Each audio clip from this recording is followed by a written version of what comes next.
సభ నిర్వహిస్తున్న యోగానంద్ గారు, మాధవి గారు, సిఎస్ఆర్ ప్రసాద్ గారు, రమాదేవి గారు, సభలో ఉన్న అనేక మంది మిత్రులకి, వివేక్ బంధువులకి, అభిమానులకి అందరికీ కూడా నమస్కారాలు. వివేక్ని తలుచుకున్నప్పుడు మనందరి హృదయాలు భారం అవుతాయి.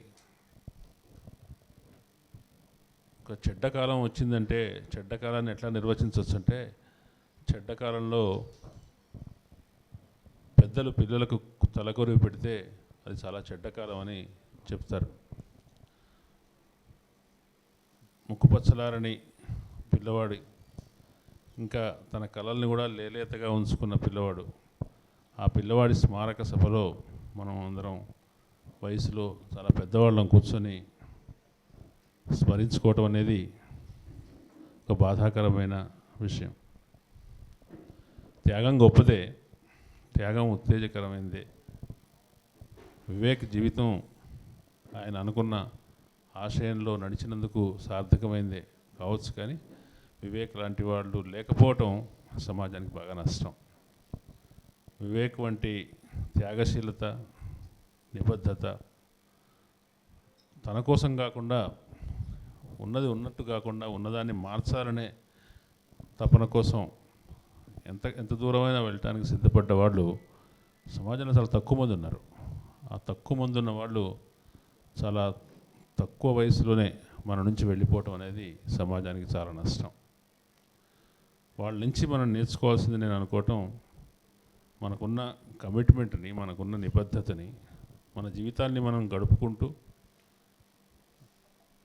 సమాజాన్ని, పరిసరాలని బాగు చేయాలనే మన కోరికని మరింత బలపరుచుకోవటం, మరింత దృఢం చేసుకోవటం అనేదే వివేక్ లాంటి వాడి నుంచి నేర్చుకోవాల్సింది అనుకుంటున్నాను. తెలంగాణ ఉద్యమంలో చాలా అవగాహన కలిగిన, చాలా క్రియాశీలమైన పాత్ర నిర్వహించి, దాని తర్వాత అంతకు మించిన, మరింత విశాలమైన, అంతకు మించిన పరిధి కలిగినటువంటి ఆశయం కోసం పనిచేసిన వివేక్ నివాళులు అర్పిస్తూ, అతని స్మృతిలో ఇవాల్టి తాజా రాజకీయ పరిణామాల గురించి నా అవగాహన మీతో పంచుకుంటాను. నా ఇచ్చినటువంటి అంశం ఇటీవలి 2024 సాధారణ ఎన్నికలు, దాని ఫలితాలు, దాని మీద ఒక అవగాహన ఏమిటి అనేది. దాని గురించి మాట్లాడే ముందు వివేక్ విశ్వసించిన దానికి ఈ ఎన్నికల అవగాహనకి మధ్యలో కొంత సమస్యాత్మకత ఉంది. ఎన్నికలు అనేది బూటకమని, ఎన్నికల వల్ల ఫలితమేమి ఉండదని, ఎవరి అధికారం వచ్చినా ఒకటేనని, అటువంటి అభిప్రాయాలు దేశ రాజకీయాల్లో కొంతమందిలో ఉన్నాయి. కొంతమంది ఆ విషయాన్ని నమ్మి పార్లమెంటరీ ప్రజాస్వామ్యం కానీ, ఈ ఎన్నికల పద్ధతిని కానీ, దీంట్లో మేము పాల్గొనము, దీన్ని బహిష్కరిస్తాము, దీనికి దూరంగా ఉంటాము, దానికి ఎటువంటి ప్రాధాన్యము ఇవ్వము అనుకొని ఆ రాజకీయాల్లో పాల్గొంటారు. అంటే ఇప్పుడున్న వ్యవస్థలో ఇన్ని ఎన్నికలు చూసిన తర్వాత ఈ ఎన్నికల వల్ల పెద్ద గణనీయమైన మార్పు ఏమీ రాదని, జీవితాలు ఏమీ మారవని అని అనిపించడం చాలా సహజం. అది కాకుండా వేరే రంగంలో పనిచేయాలనుకునే వాళ్ళకి ఈ ఎన్నికల గురించిన ఒక నిస్పృహ కానీ, నిరాకరణ కానీ ఉండడం కూడా సహజం. వివేక్ కూడా అటువంటి అభిప్రాయాలతో ప్రభావితమైన వారు. ఆయన వేరే రకమైన రాజకీయాల్ని సాధన చేయడానికి వెళ్ళారు. ఈ సందర్భంగా మనం గుర్తుంచుకోవాల్సింది ఏంటంటే, ప్రజాస్వామ్య ఆచరణ అనేది, ప్రజాస్వామ్యాన్ని ఆచరించడం అనేది ఒక రంగానికి, ఒక వేదికకి సంబంధించిన విషయము, పరిమితమైన విషయము కాదు. ప్రజాస్వామ్యం వేరు, ఎన్నికల రాజకీయాలు వేరు. ఎన్నికల రాజకీయాల్ని మాత్రమే ప్రజాస్వామ్యం అనుకోవడం పొరపాటు. ప్రజాస్వామ్యం అనేది జీవితంలోని, సమాజంలోని అన్ని రంగాలలో మనం చేసే ప్రతి చోట, మనం వ్యవహరించే ప్రతి చోట, అన్ని చోట్ల అవసరమైన ఒక విలువ. అందరూ ఒక ప్రాసెస్లో మనం ఒక అడుగు ముందుకు వేసి భవిష్యత్తులోకి ముందుకు వెళ్ళే క్రమంలో అందరూ కూడా తమ తమ అభిప్రాయాన్ని వ్యక్తం చేసుకుంటూ అందరూ భాగస్వామ్యం ఎవరు చేయగలిగినంత వాళ్ళు భాగస్వామ్యం వహిస్తూ పరిస్థితులు మార్చుకునే ప్రక్రియ ప్రజాస్వామ్యం. అది రాజకీయ పార్టీల లోపల ఉండాలి, ఉపాధ్యాయ సంఘాల లోపల ఉండాలి, విద్యార్థి సంఘాల లోపల ఉండాలి, ప్రజా సంఘాల లోపల ఉండాలి, మనిషి కుటుంబం లోపల ఉండాలి, స్నేహితుల మధ్య ఉండాలి, అన్నిటి మధ్య ఉండవలసిన విలువ ప్రజాస్వామ్యం. అయితే ఆ ప్రజాస్వామ్యంలో ఎన్నికల రాజకీయాలు కూడా ఒక భాగం. దాన్ని మనం అంగీకరించాలి. అంగీకరించకపోతే ఇవాళ నరేంద్ర మోడీకి సీట్లు తక్కువ వచ్చినందుకు ఆనందపడేవాళ్ళు ఆనందపడకూడదు. లేదే ఇంకొక చోట కేసీఆర్ ఓడిపోయి రేవంత్ రెడ్డి వచ్చినందుకు మనం ఎటువంటి సంతోషాన్ని వ్యక్తం చేయకూడదు. ఆ పరిణామాలకు మనం ఎంతో కొంత ప్రాధాన్యం ఇస్తున్నాం, దానివల్ల మంచి జరిగింది అనుకుంటున్నాం. కాబట్టి ఈ ప్రజాస్వామ్య ప్రక్రియల్లో ఎన్నికల రాజకీయాలు కూడా ఒక ముఖ్యమైన విషయం. ప్రజలు దాంట్లో పాల్గొంటున్నారు. ప్రజలు ఎట్లా పాల్గొంటున్నారు, ఎంత మేరకు పాల్గొంటున్నారు, వాళ్ళు పాల్గొనే ప్రాసెస్ ప్రజాస్వామికంగా ఉందా, వాళ్ళని ప్రలోభాలకు గురి చేస్తున్నారా, నిజంగానే వాళ్ళు తెలిసి ఓట్లు వేస్తున్నారా, లేదంటే అభ్యర్థి మంచి చెడ్డలు పార్టీల మంచి చెడ్డలు వాళ్ళ దృష్టిలో ఉన్నాయా, లేదంటే వాళ్ళ కులం ఆధారంగా మతం ఆధారంగా ఇతర సామాజిక నిర్మాణాల ఆధారంగా గుండెగుత్తగా వేస్తున్నారా, ఇవి వేరే విషయాలు. కానీ ప్రజలు ఓటు వేయటం ద్వారా ప్రజాప్రతినిధులు ఎంపిక అవుతున్నారు. ఎంపికైన వాళ్ళు ఒక ప్రభుత్వాన్ని ఎంచుకుంటున్నారు. ఆ ప్రభుత్వం కొన్ని విధానాలని తనకు మనకు తెలుసు ఏ పార్టీ ఏ విధానాలు ఉంటాయని ఆ విధానాలని అమలు చేస్తుంది. మనం 2024 ఎన్నికల ముందు దేశంలో ప్రజాస్వామికవాదులు అందరూ కోరుకున్నది ఏంటంటే, గత 10 సంవత్సరాల పాలన చూసిన తర్వాత ఈ నరేంద్ర మోడీ ఎన్డీఏ, దాన్ని కూడా ఎన్డీఏ అంటున్నారు కానీ నరేంద్ర మోడీ పరిపాలన మాత్రమే, ఇప్పుడు ఎన్డీఏ పరిపాలన ఇప్పుడు మాత్రమే వచ్చింది. అది ప్రధానంగా నరేంద్ర మోడీ ప్రభుత్వం 2 దఫాలుగా వచ్చిన ప్రభుత్వం చాలా తన విధానాల విషయంలో చాలా దూకుడుగా ముందుకెళ్తుంది. ఆ ముందుకు వెళ్ళటంతో పాటు దానికి అడ్డు వచ్చే అసమ్మతిని కానీ ప్రజాస్వామికమైన ప్రతిపక్షాన్ని కానీ ఎటువంటి ఆస్కారం లేకుండా చేస్తుంది. తను చాలా తీవ్రమైన చట్టాలను ఎంతో ఆలోచించి సంప్రదించి తీసుకోవాల్సిన నిర్ణయాలని చేయవలసిన చట్టాలని అన్నింటినీ ఏకపక్షంగా చేయగలుగుతుంది. నిజంగా కనుక ప్రభుత్వానికి తాను కోరుకున్నట్టుగా 400 అంతకు మించిన స్థానాలు వస్తే అది మరింత దూకుడుగా ఉంటుంది. ఎటువంటి దూకుడుగా ఉంటుంది? రాజ్యాంగాన్ని మార్చేస్తుంది. రాజ్యాంగాన్ని మార్చేసి ఇక ముందు ఎన్నికలు ఏమి ఉండకపోవచ్చు, లేదు పూర్తి మరింత నియంతృత్వం రావచ్చు. ఈ దేశంలో ఇది ఫాసిజం అనే వాతావరణాన్ని దారితీయొచ్చు అని వాళ్ళు భయపడ్డారు. ఫాసిజం అంటే ఎట్లా ఉంటుంది? మనం 10 సంవత్సరాల అనుభవంలోకి వచ్చింది. ఫాసిజం అంటే కేవలం ప్రభుత్వం చేసే నియంతృత్వం కాదు, ప్రభుత్వంతో పాటు సమాజం నుంచి కూడా నియంతృత్వం వస్తుంది. అట్లాగే ఇంతకుముందు సమాజంలో మాత్రమే జరిగే అకృత్యాలు ప్రభుత్వం కూడా చేస్తుంది. ఒక వ్యక్తుల్ని, ఒక సమూహాన్ని, ఒక వర్గాన్ని ఐసోలేట్ చేసి వాళ్ళని వేధించాలనుకుంటే, వాళ్ళని శిక్షించాలనుకుంటే, ఇవాళ ప్రజల్లోనే మత కలహాలు జరిగినప్పుడు ఒక ఆధిపత్య మతమో కులమో బలహీన మతం మీద కులం మీద దాడి చేసి ఇల్లు తగలబెట్టేది, లేదా కత్తిపోట్లు జరిగేవి, హత్యలు జరిగేవి, హింస జరిగేది. కానీ ఇప్పుడు ప్రభుత్వమే ఏదైతే తను ఏ వర్గం అయితే శిక్షించదగిన వర్గం, ఏ వర్గానికైతే బుద్ధి చెప్పాలనుకుంటారో ఆ వర్గం మీదకి బుల్డోజర్లు తీసుకెళ్తుంది. అంటే ప్రజల్లో కొన్ని ఫ్రింజ్ ఎలిమెంట్స్ అంటాము, కొన్ని రకాల జులాయి అంటే మాట చిన్నదవుతుంది. ఒక ప్రభుత్వేతర శక్తులు ఆ చేసే పనిని ప్రభుత్వం ఇవాళ చేస్తుంది. ప్రభుత్వం చేయాల్సిన పని ఏదైనా విషయం మీద మనుషుల్ని కట్టడి చేసే పని ప్రభుత్వేతర శక్తులు, ఫ్రింజ్ ఎలిమెంట్స్ చేస్తున్నాయి. అంటే ప్రభుత్వం తనంతట తాను గోహత్యను నిషేధించడమో, లేదంటే గోమాంసం రవాణా కావటమో దాని జోలికి ప్రభుత్వం విధానపరంగా వెళ్ళదు. కానీ కొందరు మనుషులు వెళ్ళి ఈ మాంసం రవాణా చేస్తున్నారనో, ఈ మాంసం తీసుకెళ్తున్నారనో అనుమానం ఉన్న వాళ్ళని ప్రజల్లోనే ఒక సెక్షన్ వెళ్ళి వాళ్ళ మీద దాడులు చేస్తారు. ప్రజల్లోనే రెండు వేరు మతాల వాళ్ళు కలిసి స్నేహంగా ఉంటే ప్రజలే వెళ్ళి ఆ ప్రజల్లోనే ఒక సెక్షన్ వెళ్ళి వాళ్ళని నిరోధిస్తారు, బెదిరిస్తారు, చంపుతారు. అంటే ఈ సోషల్ విజిలాంటిజం అనేది సామాజికంగా ఒక సల్వాజుడం లాంటిది ఉన్నది అనుకున్నాం ఛత్తీస్గఢ్లో. అది సమాజంలోనే అనేక మంది ఇటువంటి ఈ గోరక్షకులో ప్రేమికుల నుంచి తల్లిదండ్రులను రక్షించేవాళ్ళు మొత్తం వీళ్ళు వచ్చి సమాజంలో ముఠాలుగా మనం నియంత్రిస్తూ ఉంటారు. మనం మాట్లాడితే మన ఇంటి మీదకి వస్తారనమాట. మనం సోషల్ మీడియాలో ఒక లైక్ కొడితే వెంటనే మన ఇంటి ముందుకు వచ్చేస్తారు. ఇప్పుడు గవర్నమెంట్లో కూడా జరుగుతుంది, మనం చూసారు కదా, కరెంటు పోతుందని ఒక ట్వీట్ చేస్తే ఆ ఇంటి దగ్గరికి కరెంట్ ఆఫీస్ వాళ్ళు వచ్చారు, నువ్వు అది విత్డ్రా చేసుకుంటే తీసుకోమో లేకపోతే బాగుండదని. ఇటువంటి సాటి మనుషులే కంట్రోల్ చేసే ఒక వాతావరణం గత 10 సంవత్సరాలుగా వచ్చింది. ఇది ఫాసిజం యొక్క ప్రధానమైన లక్షణం. ఫాసిజం యొక్క ప్రధానమైన లక్షణం అంటే నియంతృత్వం అనేది ప్రజల సమ్మతితోనే అమలు జరగటం. ప్రజలే ఒప్పుకుంటారు దాన్ని. జరుగుతుంటే ఒక మనిషిని లించింగ్ చేస్తుంటే రోడ్డు మీద 10 మంది కలిసి ఒకరిని కొడుతుంటే మిగతా వాళ్ళు దాన్ని సమ్మతిస్తారు, చప్పట్లు కొడతారు.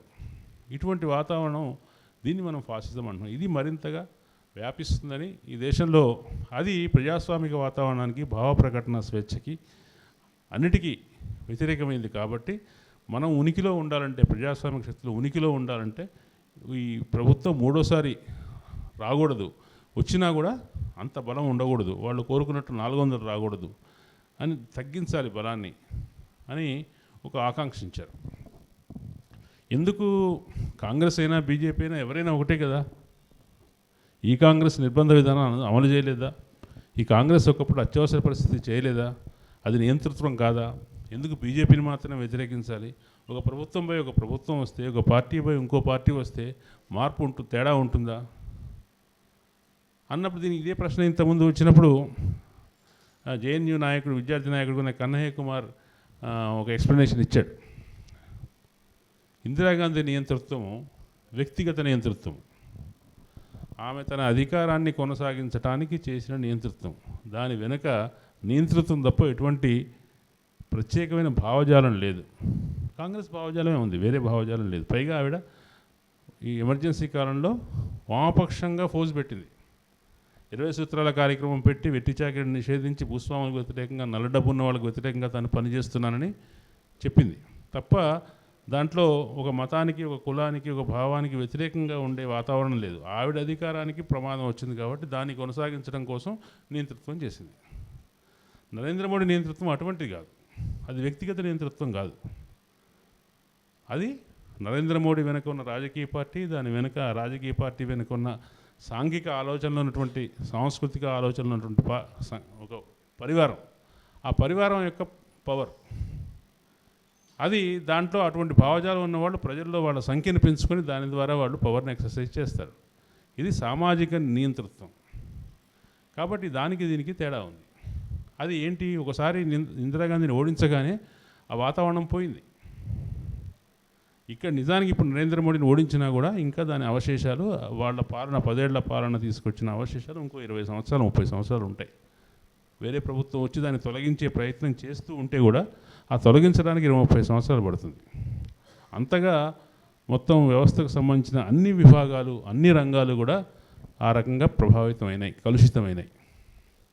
కాబట్టి ఈ ప్రభుత్వం మారాలి అని చాలామంది కోరుకున్నారు. ప్రజలు, సామాన్యులు కూడా కోరుకున్నారు.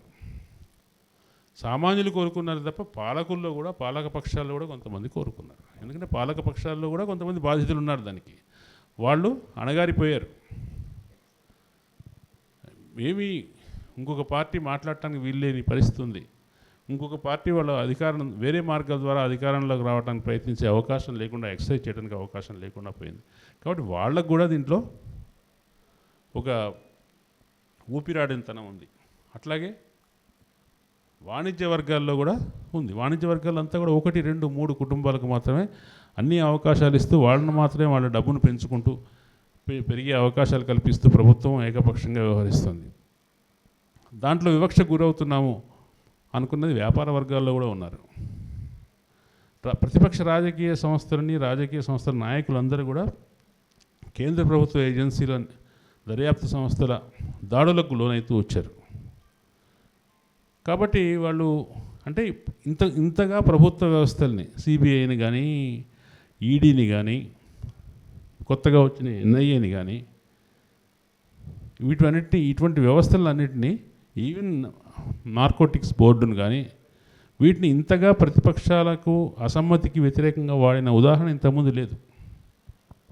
కాబట్టి దేశంలో చాలామంది బాధితులు ఈ 10 సంవత్సరాలటువంటి ప్రభుత్వ పాలనకు బాధితులు ఉన్నారు కాబట్టి ఆ బాధితులందరూ కూడా ఈ పాలన ఇట్లా కొనసాగకూడదు అనుకున్నారు. నిజంగానే దానికి తగ్గట్టుగానే ఎన్నికల ప్రచారంలో కూడా 2 రకాల ఆలోచన ధోరణులు ప్రచారంలో ఒకదాన్ని ఒకటి ఢీకొన్నాయి. ఒక భావధోరణి ఏం చెప్తుంది, నిజానికి తనకు 400 ఇస్తే నా శక్తిని నా చేతుల్ని మరింత బలోపేతం చేయండి, ఒక 400 స్థానాలు ఇవ్వండి, మేము చాలా ఇంకా మరిన్ని మార్పులు చేసి చూపిస్తాం. అయితే దీనికి ప్రతిఘటన వస్తుందని తెలిసిన తర్వాత బీజేపీ నరేంద్ర మోడీ నాయకత్వంలోని కూటమి నరేంద్ర మోడీ నాయకత్వంలోని ఆ ప్రచార బృందం తమ ప్రచార పద్ధతిలో మార్పులు తీసుకొచ్చింది.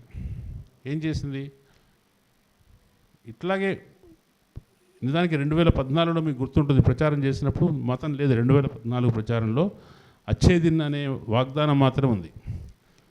ఒకవైపున అప్పుడు యూపీఏ 2 ప్రభుత్వంలో వచ్చినటువంటి తీవ్రమైన కుంభకోణాలు, అవినీతి, వాటికి సంబంధించిన ఒక ప్రతికూల వాతావరణం ఉంది. ఇంకో పక్కన అన్నా హజారే, ఇదే అరవింద్ కేజ్రీవాల్ తీసుకొచ్చినటువంటి అవినీతి వ్యతిరేక ఉద్యమం ఉంది. వీటన్నిటి నేపథ్యంలో అప్పుడు బీజేపీకి 2014లో మతం ప్రాతిపదిక మీద ప్రచారం చేయాల్సిన అవసరం రాలేదు.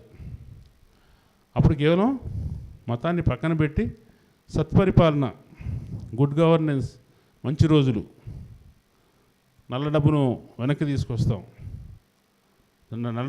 తీసుకొచ్చి ప్రజలకు పంచుతాం, ఇటువంటి సోకాల్డ్ సెక్యులర్ నినాదాలతోనే వాళ్ళు ఎన్నికల ప్రచారం చేశారు. కానీ ఒకసారి అధికారంలోకి వచ్చిన తర్వాత క్రమంగా పరిపాలనలో తమ విధానాలను అమలు చేస్తూ వాళ్ళు చాలా హార్డ్ లైన్ అమలు చేస్తూ వచ్చారు. 2019కి వచ్చేసరికి దాన్ని అమలు చేయడానికి కేవలం సంఘ పరివార సిద్ధాంతమే సరిపోదనుకొని పాకిస్తాన్తో అప్పుడు జరిగిన ఇన్సిడెంట్స్, సరిహద్దుల్లో జరిగిన ఇన్సిడెంట్స్ పుల్వామా ఒకటి, తర్వాత బాలాకోట్, ఈ రెండింటిని బేస్ చేసుకొని ఉద్వేగాల్ని పెంచుకొని 2019లో మరిన్ని సీట్లు సంపాదించారు. 2024లో ఈ రెండింటి వల్ల సంపాదించిన ఆమోదంతో ముందుకెళ్తాం అనుకుంటే దానికి బ్రేకులు పడతాయి అనే విషయం అర్థమై ఏం చేశారు, మరింత పోలరైజేషన్ తీసుకురావడం ద్వారా మాత్రమే మనం రక్షించుకోగలుగుతాం, మన ఓట్లను పెంచుకోగలుగుతాం అనుకొని అవుట్రేట్గా ముస్లిం వ్యతిరేక క్యాంపెయిన్ చేయడం మొదలుపెట్టారు మోడీ. ఏమిటి ముస్లిం వ్యతిరేక క్యాంప్ అనేది, హిందువులను ఉద్దేశించి హిందువులను ఓట్లను సంపాదించడం కోసం. మీ రిజర్వేషన్లను, బీసీల యొక్క రిజర్వేషన్లను, ఎస్సీలు ఎస్టీ రిజర్వేషన్లు తీసుకొని ముస్లింలకు ఇస్తారు. మీ దగ్గర ఉన్న డబ్బులు తీసుకొని, మీ మంగళసూత్రాలు తీసుకొని ముస్లింలకు ఇస్తారు. దానికి చాలా ఒక పేలవమైన ఒక కారణం చెప్పింది ఏంటంటే, ఎప్పుడో మన్మోహన్ సింగ్ ప్రధానమంత్రిగా ఉన్నప్పుడు ఒక మాట అన్నాడు, ఫ్యాసిజం వాతావరణంలో ఫాసిజం అనేది చాలా అబద్ధం మీద ఆధారపడి బతుకుతుంది. అందువల్ల చూడండి, గత 10 సంవత్సరాలు వచ్చినంత ఫేక్ న్యూస్ వ్యాప్తి మునిపెన్నడూ లేదు. మన్మోహన్ సింగ్ ఏమన్నాడు ఒకప్పుడు, ఈ దేశపు వనరుల మీద ఎవరికైనా మొదటి అధికారం ఉంది అంటే ఫస్ట్ క్లెయిమ్ అంటాం. ఫస్ట్ క్లెయిమ్ ఎవరికన్నా ఉంది అంటే అది మైనారిటీలకి, ఎస్సీ ఎస్టీలకు, బీసీలకు, ఆదివాసీలకు అన్నాడు. దాంట్లో మొదటి వరుసలో ఆయన ముస్లింల గురించి చెప్పాడు. ఫస్ట్ క్లెయిమ్ అంటే మన దగ్గర ఒక 10 పైసలు ఉన్నాయనుకోండి, 10 రూపాయలే ఉన్నాయనుకోండి, అందరూ అవసరం మీద ఉన్నారు, ఫస్ట్ ఎవరికి ఇవ్వాలి? ఒకటే సీటు ఉంది, 10 మంది ఉన్నారు, ఎవరు కూర్చోవాలి అంటే మనం ముసలి వాళ్ళు కూర్చోవాలంటాం, స్త్రీలు కూర్చోవాలంటాం, లేదా పిల్లలు కూర్చోవాలంటాం. సహజంగానే ఒకటే ముద్ద ఉంటే తల్లి ఏం చేస్తుంది, బలహీనుడైన పిల్లవాడికి ముందు పెట్టాలనుకుంటుంది. అట్లాగే ఆ అర్థంలో మన్మోహన్ సింగ్ ఏమన్నాడంటే, మొదటి క్లెయిమ్, మొదటి అధికారం ఈ దేశ వనరుల మీద మైనారిటీలకు ఉంటుంది అన్నాడు. దాన్ని ఇప్పుడు తీసుకొచ్చి దాన్ని వేరే రకంగా అన్వయించి మీ దగ్గర డబ్బులని, ఇంకో సందర్భంలో రాహుల్ గాంధీ సంపద పునఃపంపిణీ గురించి మాట్లాడాడు.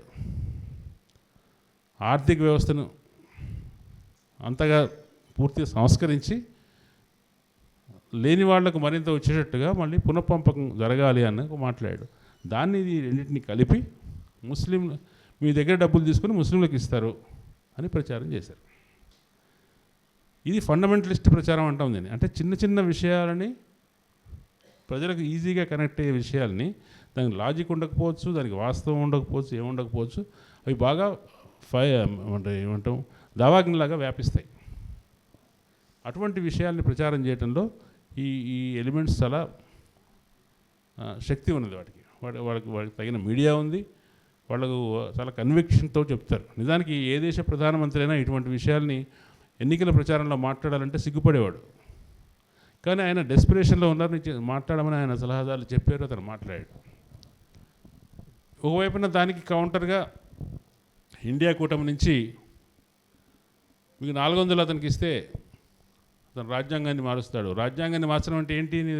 దానికి వాళ్ళు ఒక నిర్వచనం ఇచ్చారు. రాజ్యాంగాన్ని మార్చడం అంటే ఏంటి? బలహీన వర్గాలకి, అట్టడుగు వర్గాలకి ఇప్పటివరకు ఎవరైతే రిజర్వేషన్లు పొందుతూ ఉన్నారో ఆ రిజర్వేషన్లను లాగేసుకుంటారు రాజ్యాంగ సంస్కరణలో, రాజ్యాంగాన్ని మార్చడం ద్వారా అని ఇండియా కూటమి చెప్పింది. ఈ రెండు కూటముల ప్రచారంలో ఈ రెండో ప్రచారం మొదటి ప్రచారం మత ప్రాతిపదిక మీద, రెండో ప్రచారం కుల ప్రాతిపదిక మీద జరిగినాయి. ఈ రెండు ప్రచారాల్లో రెండో ప్రచారానికి ఎక్కువ మొగ్గు లభించడం వల్ల నరేంద్ర మోడీ ప్రభుత్వానికి కావాల్సినంత మెజారిటీ రాలేదు. ఈ మధ్యనే హిందూలో ఒక ఆయన రాశాడు, దేశపాండే అనే కథనం. ఇది హిందువులకు ముస్లింలకు జరిగిన ఎన్నికల పోరాటం కాదు. హిందువులలోని ప్రివిలేజ్డ్ సెక్షన్కి, హిందువుల్లోని అండర్ ప్రివిలేజ్డ్కి, హిందువుల్లోని హ్యావ్స్కి, హిందువుల్లోని హ్యావ్ నాట్స్కి మధ్య జరిగిన పోరాటం. దీంట్లో హిందువులలోని అట్టడుగు వర్గాల వాళ్ళు పై చేయి సాధించడం వల్ల ఈ ఎన్నికల్లో నరేంద్ర మోడీకి మెజారిటీ తగ్గింది. ఇది మనం ప్రధానంగా ఎందువల్ల దేన్ని బేస్ చేసుకుని ఉంటుందంటే ఉత్తరప్రదేశ్ రాష్ట్రం భారతదేశంలో చాలా ముఖ్యమైన రాష్ట్రం. ఆ రాష్ట్రంలో ఎక్కువ స్థానాలు ఎవరు పొందుతారో వాళ్ళే ఢిల్లీ గద్దె మీద కూర్చుంటారు అనేది మనకు చెప్తున్న సాధారణంగా అనుకునే విషయం. నాకు అక్కడ మొత్తం 80 పార్లమెంట్ స్థానాలు ఉన్నాయి. 80 పార్లమెంట్ స్థానాల్లో పోయినసారి బీజేపీకి 64 స్థానాలు వచ్చాయి. మిగతా 16 స్థానాల్లోనే కాంగ్రెస్, సమాజ్వాదీ పార్టీ, బీఎస్పీ ఇవన్నీ పంచుకున్నారు. ఈసారి ఆ 16 స్థానాలు తగ్గవు, 80కి 80 వస్తాయి, 75 వస్తాయని బీజేపీ చెప్పుకుంది.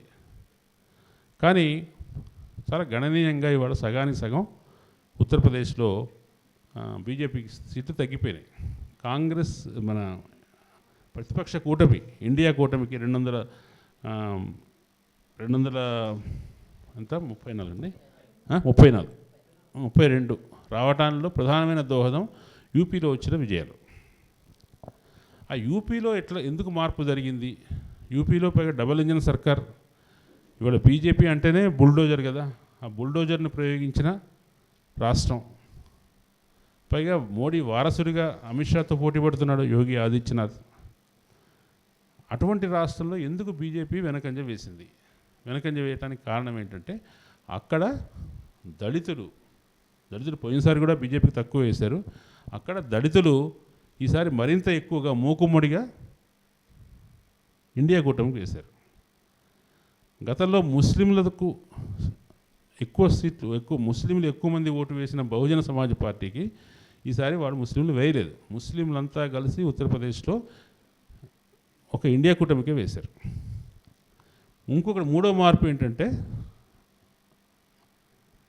మన సమాజ్వాదీ పార్టీకి, ఉత్తరప్రదేశ్లో సమాజ్వాదీ పార్టీ అఖిలేష్ యాదవ్కు ఉన్న గతంలో వచ్చిన డిసడ్వాంటేజ్ ఏంటంటే అతనందరూ కూడా యాదవులకే సీట్లు ఇస్తారు సమాజ్వాదీ పార్టీ, వేరే బీసీ కులాలను పట్టించుకోవట్లేదు.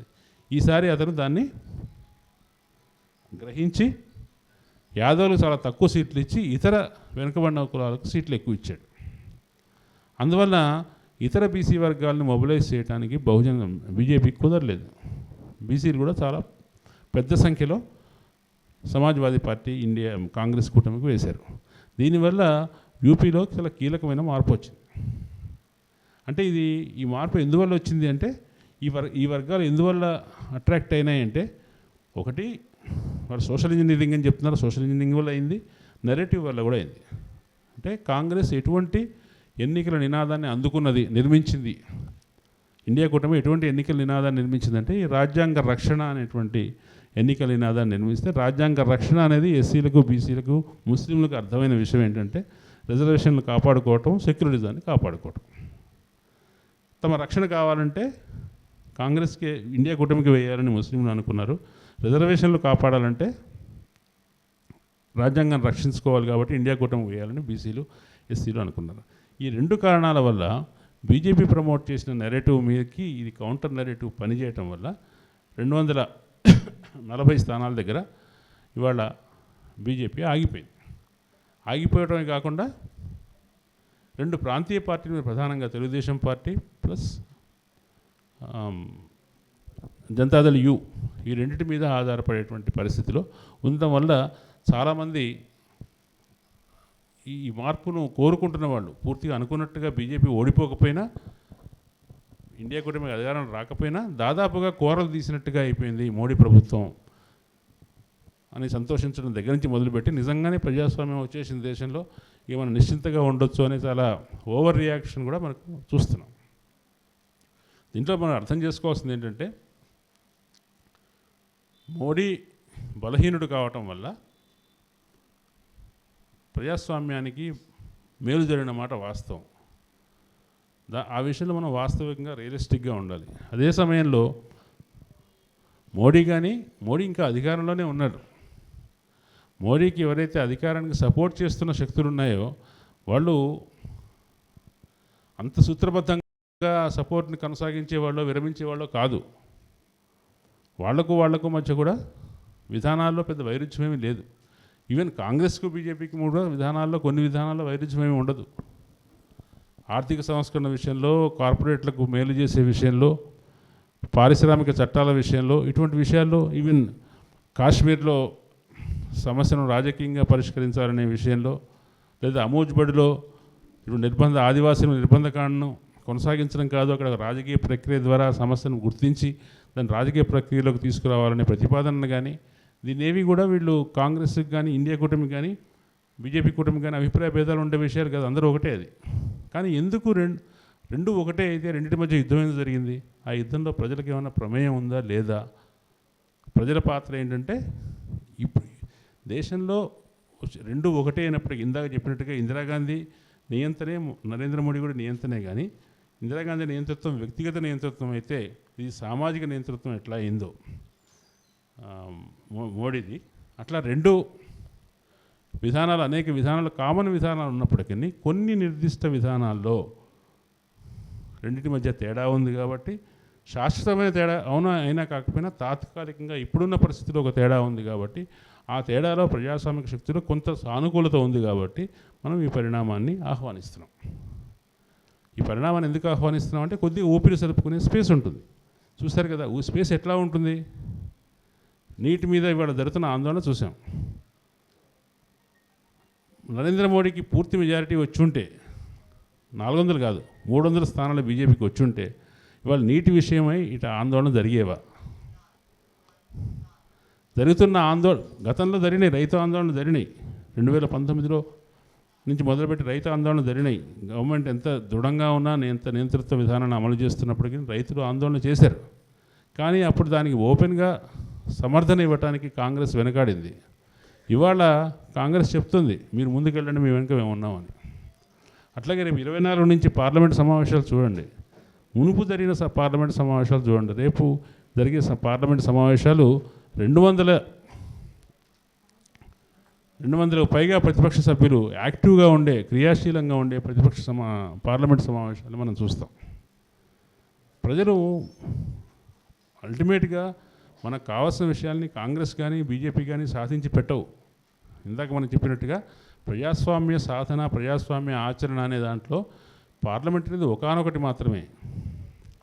అయితే రాజ్యానికి సంబంధించి అధికారం ఎవరికి వస్తుందనే దానికి సంబంధించి పార్లమెంటరీ ఎన్నికల ప్రక్రియ అనేది చాలా ముఖ్యమైనది.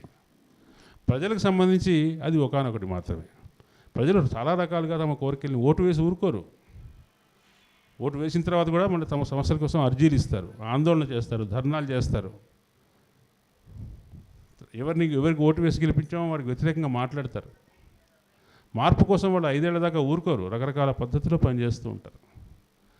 కానీ అధికారం వాళ్ళ చేతికి రావడానికి మాత్రం ఈ ఓటు అనే ప్రక్రియ కీలకమైన ప్రక్రియ. కాబట్టి ఆ ఓటును కీలకమైన ప్రక్రియ కాబట్టి దాన్ని రకరకాలుగా రిగ్గింగ్ చేసే ప్రయత్నం ఈ దేశంలో పలుకుబడి కలిగిన వాళ్ళు వర్గాలు, ప్రాబల్య వర్గాలు చేస్తారు.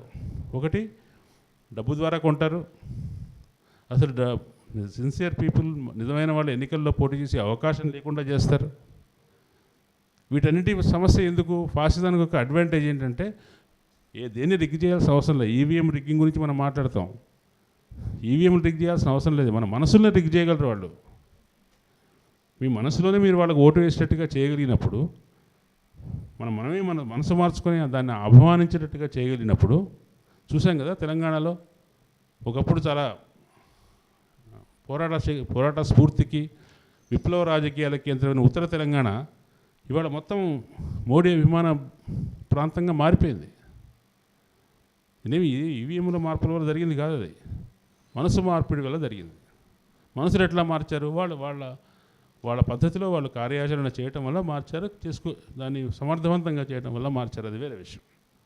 కాబట్టి ఈ ఫాసిజం ఏం చేస్తుందంటే జనాభిప్రాయాన్ని నిర్మిస్తుంది. ఎట్లా నిర్మిస్తుంది? చాలా రకరకాల, అవి చాలా అనైతికల పద్ధతులు కావచ్చు, కానీ అది ప్రజలు సులువుగా దానికి ఆకర్షితులు అవుతారు. సింపుల్గా చిన్న చిన్న పోలికలు చూసి చిన్న చిన్న అట్లా ఏమంటాం, ఒక కాంట్రాస్ట్ చెప్పడం ద్వారా, పోలికలు చెప్పడం ద్వారా, చూసారా మన పండగ అప్పుడు లైట్ తీసేస్తారు, వాళ్ళ పండగ అప్పుడు లైట్లు ఉంచుతారు, వాళ్ళకి 10 మంది పిల్లలు ఉన్నారు, మనకు ఒకళ్ళే ఉన్నారు. ఇటువంటి చిన్న చిన్న పోలికలు ఉంటాయి. ఈ పోలికల ఆధారంగా ఒక నెరేటివ్ బిల్డప్ చేస్తారు. ఇప్పుడు ఏంటి, వాళ్ళ కేవలం కమ్యూనిస్టులే కాదు, మీకు ఎవరైనా ఆర్ఎస్ఎస్ గోల్వాల్కర్ గారి పుస్తకం చదివితే మీకు గుర్తుంటుంది. భారతదేశం శత్రువులు 3: ముస్లింలు, క్రైస్తవులు, కమ్యూనిస్టులు. ఇప్పుడు హయాంలో దాన్ని మరింత విస్తరించారు. కమ్యూనిస్టులతో పాటు ఉదారవాదులు కూడా, కాంగ్రెస్ వాళ్ళు కూడా. అంటే ఇవాళ కాంగ్రెస్కి, కమ్యూనిస్టులకి, ఉదారవాదులకి, ముస్లింలకి ఇవాళ బీజేపీ క్రియేట్ చేసిన నెరేటివ్లో తేడా లేదు. అందరూ ఒకే రకంగా ఆలోచిస్తున్నారు. అందరూ చైనాకు అనుకూలురు, అందరూ ముస్లింలకు అనుకూలురు, అందరూ హిందువులకు వ్యతిరేకులు. మన చరిత్రను మనం తక్కువ చేస్తాము, మనం అవమానిస్తాము, మన గుళ్ళంటే గౌరవం లేదు. ఇట్లా ఒక పెద్ద నెరేటివ్, ఒక కథనాన్ని సృష్టించి ఆ కథనంలో భాగస్వాములుగా అందరు లిబరల్స్ని తీసుకొని చేయటం అనేది జరిగింది. ఈసారి ఈ టర్మ్లో కూడా వాళ్ళకు అధికారం వచ్చుంటే ఈ మనం రోడ్ల మీద కమ్యూనిస్టుల మీద దాడులు ఎట్లాగైతే గోరక్షకులు ఎటువంటి లించింగ్లు చేశారో, కమ్యూనిస్టుల మీద, కమ్యూనిస్టు అభిమానుల మీద, లిబరల్స్ మీద కూడా అటువంటి లించింగ్ చేసే లించింగ్లు జరిగాయి. ఇంతకుముందు జరగలేదని కాదు, రహస్యంగా చేశారు. దబోల్కర్ని, గౌరీ లంకేష్ని, వాళ్ళని చంపింది చాటుమాటుగా వెళ్ళి హత్యలు చేశారు. కానీ వీధుల్లో హత్యలు జరిగే పరిస్థితి వచ్చి ఉండేది. అది లేదు, మనం ఆపగలం. చాలామందిలో కాంగ్రెస్తో సహా అన్ని పార్టీలో ఈ మోడీని మనం గెలవలేము, వాడి జైత్రయాత్ర పోతూ ఉంటుంది, మనందరం బలహీనం, దాని ముందు ఏమీ చేయలేము మనం అని ముందే ఓటమిని అంగీకరించిన వాతావరణం నుంచి పర్వాలేదు, మనం కట్టడి చేయగలము, మనం అట్లా దూసుకొస్తున్నటువంటి రథాన్ని మనం ఆపాము అనేటువంటి ఒక సంతృప్తిని 2024 ఎన్నికలు తీసుకొచ్చినాయి. సంతృప్తి దానంతరదే మార్పు తేదు. మార్పు కావటానికి కావాల్సిన వెసులుబాటును, అవకాశాన్ని ఎన్నికల ఫలితాలు ఇచ్చినాయి. ఇప్పుడు కనిపించే కాసింత వెసులుబాటులో మనుషులు వాళ్ళ వ్యక్తీకరణలు చేయగలుగుతారు, తమ సమస్యల గురించి మాట్లాడగలుగుతారు. ఇవన్నీ చేయడానికి ఒక స్పేస్ అంటూ వచ్చింది. ఆ స్పేస్ రావటం అనేది ఇవాళ ఎన్నికల ముఖ్యమైన సారాంశం. అంతకుమించి దీంట్లో మనం ఎక్కువ చదవకూడదు, తక్కువ చదవకూడదు. రాజ్యాంగ రక్షణ, రాజ్యాంగం వల్ల ఏమొస్తుంది అంటే, రాజ్యాంగం అనేది ఇప్పుడు భావనగా మారిపోయింది. రాజ్యాంగంలో ఏమున్నదని కాదు, రాజ్యాంగం అనేది ఒక భావన. ఏంటి ఆ భావన? అది అండర్ ప్రివిలేజ్డ్కి, అట్టడుగు వర్గాల వాళ్ళకి దాంట్లో కొన్ని రక్షణలు ఉన్నాయి. అది రిజర్వేషన్లు కావచ్చు, పౌర హక్కులు, ప్రజాస్వామిక హక్కులు కావచ్చు, మాట్లాడే స్వేచ్ఛ కావచ్చు, ఏమైనా కావచ్చు, ఇటువంటివి ఏవో ఉన్నాయి. అది ఉండాలి. అట్లాగే అది ఉంటే, అది అంబేద్కర్ రాశాడన్న దానివల్ల ఆ భావన ఏర్పడిందా, లేదంటే గత 20-25 సంవత్సరాలుగా రాజకీయాల్లో వస్తున్న మార్పుల వల్ల ఆ భావన ఏర్పడిందా వేరే విషయం. కానీ దాన్ని రక్షించుకోవాలి అనేటువంటి ఒక తపన అనేది పెరిగింది. దానికి ప్రమాదం వస్తుంది అనేటువంటి భయం కూడా పెరిగింది. భయం, రాజ్యాంగానికి ఉన్న ప్రతిపత్తి వల్ల రాజ్యాంగానికి ఉండేటువంటి ఆ స్థాయి హోదా వల్ల బీజేపీ కూడా మేము రాజ్యాంగాన్ని మార్చేస్తాము అని బహాటంగా ప్రచారం చేయలే. ఒకళ్ళిద్దరు ఆ పార్టీకి చెందిన నాయకులు నోరు జారి మేము 400 వస్తే అన్నీ మార్చేస్తాం, ఎందుకు మనుస్మృతిని రాజ్యాంగం చేస్తాం అన్నారు. కానీ అది పూర్తిగా పెద్ద నాయకుల నుంచి రాలేదు ఆ మాట. వాళ్ళు కూడా ఆ మాటలు అనటానికి వెనకంజ వేశారు. ఎందుకంటే రాజ్యాంగం అనేది కొద్దిగా అది ముట్టుకోవడానికి వీల్లేనిది అనేది ఉంది. ఒకటి రాజ్యాంగాన్ని సవరించకుండా మార్చకుండానే వాళ్ళు అనుకున్న పని చేయగలుగుతున్నప్పుడు రాజ్యాంగాన్ని మార్చడం ఎందుకు? అది వాళ్ళకి తెలుసు. కాబట్టి వాళ్ళు రాజ్యాంగాన్ని అట్లాగే ఉంచి కూడా 10 సంవత్సరాలుగా వాళ్ళు అనుకున్న పద్ధతిలో వాళ్ళు పాలించారు. ఇప్పుడు రాజ్యాంగాన్ని వీళ్ళు తీసేయబోతున్నారు అనే మాట ప్రజలకు ఎట్లా అర్థమైందంటే, నీకున్న రక్షణలు పోతాయి, నీ ప్రిమైసెస్ అన్నీ పోతాయి అని తెలిసిన తర్వాత వాళ్ళు దాన్ని తీవ్రంగా పరిగణించారు. ఆ పరిగణించిన తర్వాత ఈ కులాలకు సంబంధించిన ప్రత్యేక పరిగణన కూడా ఎన్నికల రాజకీయాల్లో చాలా ముఖ్యమైనది. మన ప్రజాస్వామ్యానికి ఉన్న ఒక లక్షణం ఏంటంటే అది పూర్తి ప్రజాస్వామ్యం కాదు. మన దేశంలో కులాలు ఉన్నాయి. కులాల ఆధారంగా మనుషులు మొబిలైజ్ సమీకరణ చెందుతారు. కులాల ఆధారంగా ప్రాధాన్యాన్ని గుర్తిస్తారు. కులాల ఆధారంగా ఒక యూనిటీ ఉంటుంది. వాళ్ళ రాజకీయ నిర్ణయాలు కూడా కులాల ఆధారంగా జరుగుతాయి.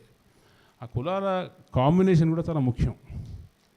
బీజేపీ ఏం చేస్తుంది, ఎందుకు బీసీలు ఇవాళ ఎందుకు ఆకర్షించగలుగుతుంది అంటే, బీసీలు ఇవాళ పైకి ఎదిగి వస్తున్న వెనుకబడిన కులాలకి పూర్తి హిందూ ప్రతిపత్తి ఇవ్వటం ద్వారా, వాళ్ళకి హిందూ పరిరక్షకులుగా వాళ్ళని మార్చడం ద్వారా వాళ్ళు చాలా అగ్రెసివ్ హిందువులుగా మారుతున్నారు. ఒకప్పుడు అగ్రెసివ్ హిందువులు అంటే బ్రాహ్మణులు అనుకునేవాళ్ళు.